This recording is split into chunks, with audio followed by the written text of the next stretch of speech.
আসসালামু আলাইকুম। আশা করি আপনারা সবাই ভালো আছেন।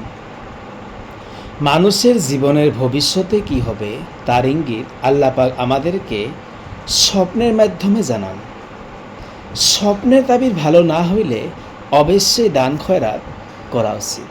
দান খয়রাত করলে বালা মুসিবত দূর হয়।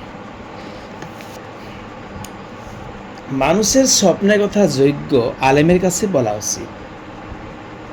স্বপ্নের কথা সবার কাছে বলা উচিত নয়। স্বপ্ন ৩ প্রকারের হয়ে থাকে। স্বপ্নের যে কোনো তাবির জানতে চাইলে অবশ্যই কমেন্ট করবেন। আজকের ভিডিওতে বলবো স্বপ্নে হজ দেখার কয়টি মান ব্যাখ্যা।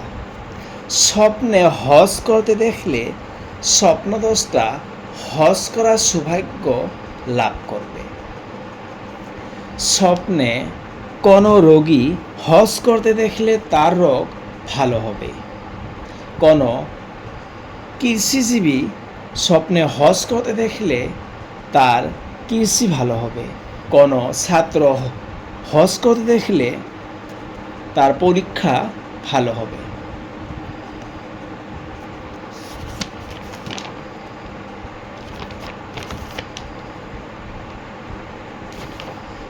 স্বপ্নে কোনো ঋণগ্রস্ত ব্যক্তি হজ করতে দেখলে সে ঋণ থেকে মুক্তি লাভ করবে। স্বপ্নে কোনো মুসাফির অর্থাৎ যে বিদেশে ভ্রমণ করতে যায় তাকে মুসাফির বলা হয়।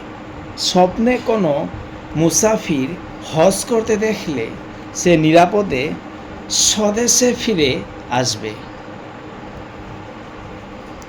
স্বপ্নে কাবা শরীফে নামাজ পড়তে দেখলে সে উত্তম কাজ করবে। হযরত জাফর সাদেক রহমতুল্লাহ বলেছেন, স্বপ্নে হজ করতে দেখার অনেক ব্যাখ্যা হতে পারে। যেমন বিবাহ করবে। যদি স্বপ্নদ্রষ্টা হজ করতে দেখে